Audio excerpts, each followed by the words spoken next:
Imagine you have a canvas, and what you paint on it becomes real within it. And you can enter the canvas and do whatever you want. What would you paint? Would you create beautiful places?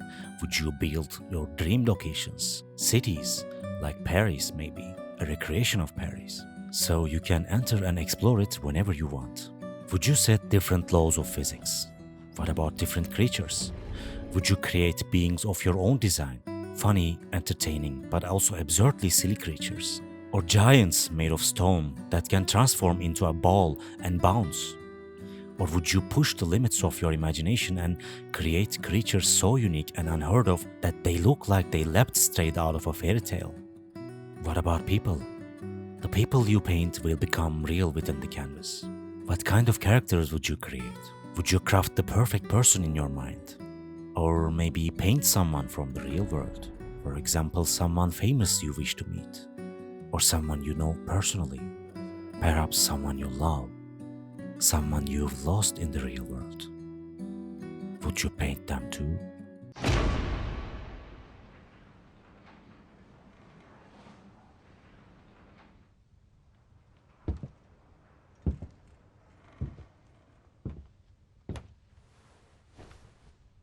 What would you do after creating them? Could you spend time with them as if they were real? Even if they were fake, would you embark on adventures with them? Would you tell them they aren't real, that they are just pigments on a canvas? Would you use them for your own purposes? Would you make them do whatever you want? If they kept telling you that they don't want to exist, that they didn't choose this life, would you still force them to stay? You can justify anything in this fantasy world, can't you? After all, none of this is real. You can do whatever you want.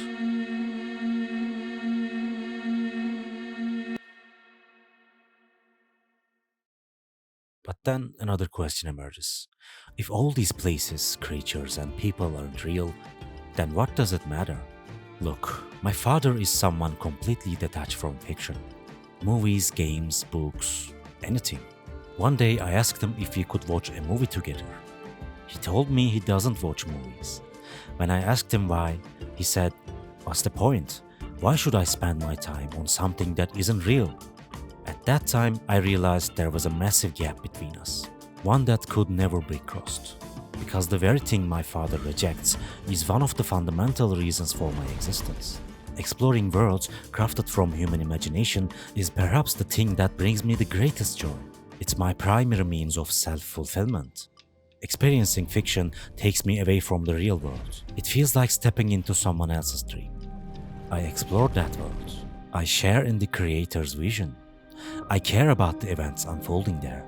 I become friends with its characters. And yet, people like my father or Renoir from Clair Obscur Expedition 33 find this problematic.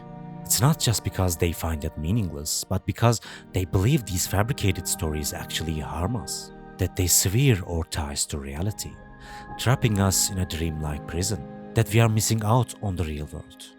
And just as my father sees my time spent on fiction as wasted, Renoir too does not want his daughter Alicia to become as deeply attached to an illusion as her mother did.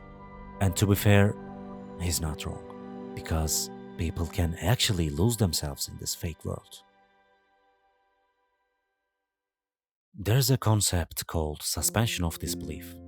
While consuming fiction, even though we consciously know what we are seeing isn't real, we momentarily stop questioning its reality. Our minds can believe things that couldn't exist in real life. That's why we can be deeply affected by a game, or we can cry during a movie. We can form emotional bonds with imaginary characters and have fun alongside them.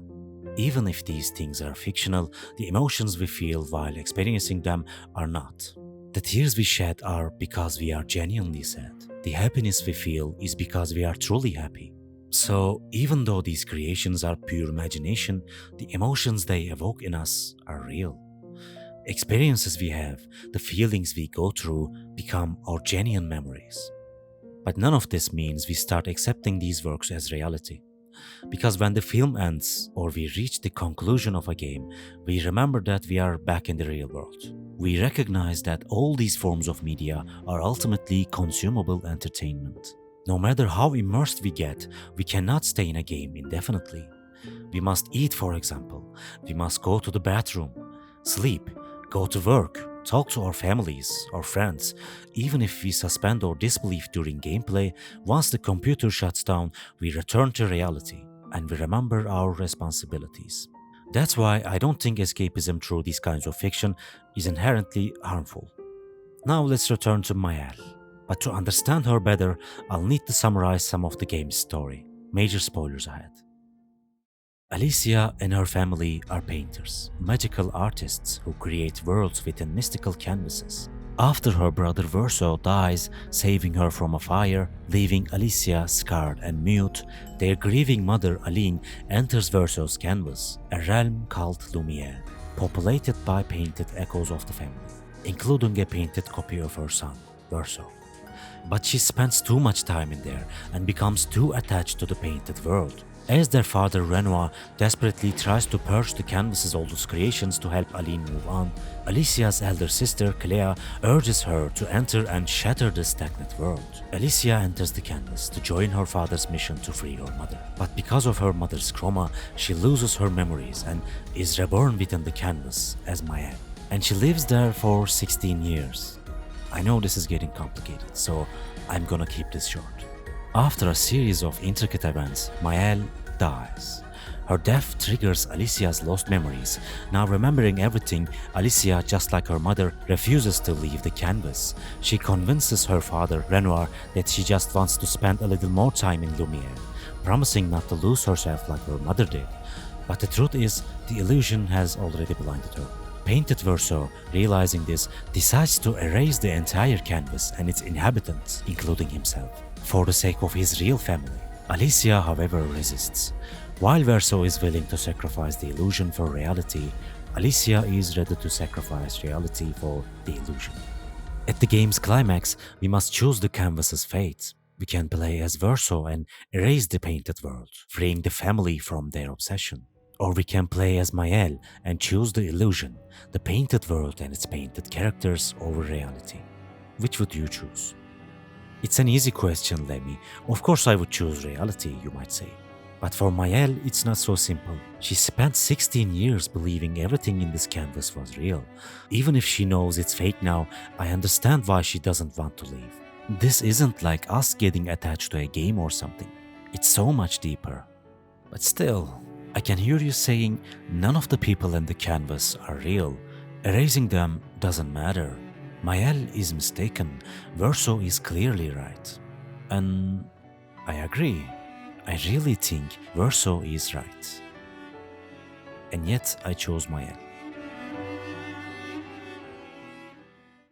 You have probably seen The Matrix. In the movie, Cypher chooses to live inside the Matrix, a computer simulation, rather than endure his miserable existence in the real world. But why? Isn't reality the most important thing?